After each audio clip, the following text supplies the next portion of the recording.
Apa kabar? Salam Habatus, hidupku bagi Kristus. Kita akan selalu semangat untuk belajar firman Tuhan, ya. Kita selalu awali dalam doa. Mari kita berdoa. Bapa di dalam surga, di dalam Tuhan Yesus Kristus, kami mengucap syukur saat ini kami hendak belajar kembali firman Tuhan. Mari Tuhan pimpin, Tuhan bimbing kami untuk kami menjadi orang-orang yang melakukan firman Tuhan, menurut taat kepada firman Tuhan. Dalam nama Tuhan Yesus kami berdoa dan ucap syukur. Amin. Anak-anak, kita akan belajar tentang akhir zaman. Tahu nggak akhir zaman? Akhir zaman itu apa? Akhir zaman, tanda-tanda akhir zaman. Akhir zaman, di akhir zaman ada siapa?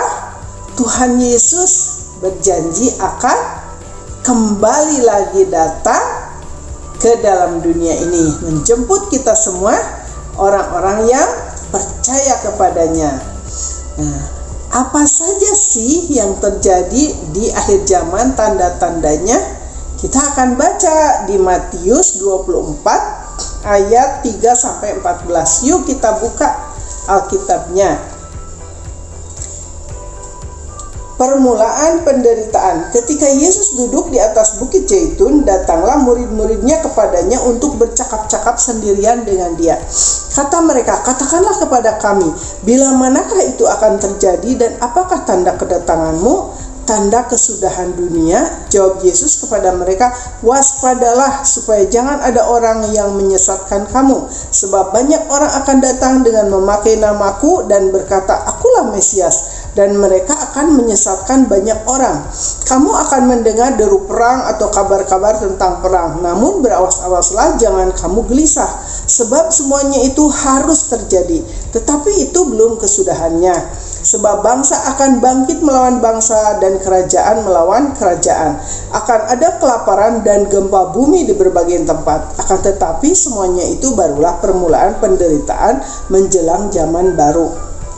Pada waktu itu kamu akan diserahkan supaya disiksa, dan kamu akan dibunuh dan akan dibenci semua bangsa oleh karena namaku. Dan banyak orang akan murtad dan mereka akan saling menyerahkan dan saling membenci. Banyak nabi palsu akan muncul dan menyesatkan banyak orang. Dan karena makin bertambahnya kedurhakaan, maka kasih kebanyakan orang akan menjadi dingin. Tetapi orang yang bertahan sampai pada kesudahannya akan selamat. Dan Injil kerajaan dunia ini akan diberitakan di seluruh dunia menjadi kesaksian bagi semua bangsa. Sesudah itu barulah tiba kesudahannya. Anak-anak, waktu suatu hari Tuhan Yesus sedang duduk di Bukit Zaitun. Nah, murid-muridnya datang bertanya, kapan Tuhan Yesus akan datang kembali? Ya, kata Tuhan Yesus, sebelum Tuhan Yesus datang akan banyak tanda. Tandanya adalah apa? Akan ada perang, akan ada kelaparan, akan ada gempa bumi, kemudian akan ada orang yang menganggap dirinya adalah Mesias, gitu, akan mengaku-ngaku bahwa dirinya ada Mesias, padahal Mesias itu adalah siapa? Tuhan Yesus. Jadi nipu, ya anak-anak, ya, ngebohongin. Nah, kita sebagai orang-orang Kristen diminta untuk waspada, berhati-hati, jangan cepat percaya kepada semua itu, karena itu orang-orang yang menipu, ya. Nah, kemudian jika terjadi gempa bumi, perang, terus bangsa melawan bangsa perang, ya. Nah, kemudian ada kelaparan, kalian tidak usah takut, kata Tuhan Yesus, ya. Jadi apa tuh harus kita lakukan bisa melalui semua itu?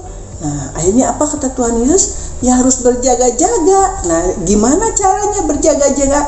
Makanya kita harus setia kepada Tuhan Yesus. Kita harus dekat-dekat sama Tuhan Yesus. Banyak baca firman Tuhan supaya mengerti isinya, ya. Nah, kemudian banyak berdoa, minta perlindungan kepada Tuhan supaya kita dilindungi dari kejadian semua itu. Karena anak-anak Tuhan pasti dilindungi Tuhan. Tuhan kan yang menjaga kita, Tuhan yang memiliki hidup kita. Tuhan Yesus bertanggung jawab atas anak-anaknya, ya. Karena itu kita harus ayo cepat-cepat juga kasih tahu teman-teman yang belum tahu tentang Tuhan Yesus. Kasih tahu tentang Injil. Apa Injil? Ingat? Yaitu kabar sukacita bahwa Tuhan Yesus sudah mati di atas kayu salib untuk menebus dosa kita semua manusia yang ada di dalam dunia, tidak terkecuali semuanya. Tuhan Yesus tebus dosanya, ya. Tuhan Yesus suka kalau kita dekat dengan Tuhan, percaya apa yang Dia lakukan, mengikut Tuhan Yesus supaya selamat. Karena Tuhan Yesus adalah Tuhan yang sebenarnya, Tuhan yang memiliki bumi ini, Tuhan yang sudah menyelamatkan kita semua, Tuhan yang sudah menciptakan semua orang, semua yang ada di dalam dunia ini, Tuhan pemilik surga itu sendiri.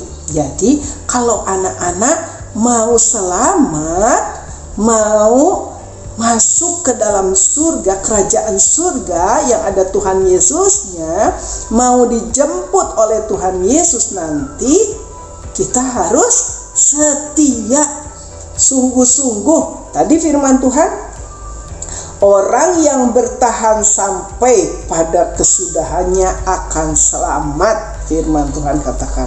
Jadi kalau kita benar-benar setia, sungguh-sungguh, ya, mengiring Tuhan Yesus, tidak bohong-bohongan, tidak pura-pura, tidak main-main, tetapi sungguh-sungguh anak-anak percaya Yesus adalah Tuhan, mengikuti apa yang Tuhan mau, perintah Tuhan kita ikuti, kita hidup dalam firman Tuhan, anak-anak selamat, ya. Beriman, percaya kepada Tuhan Yesus.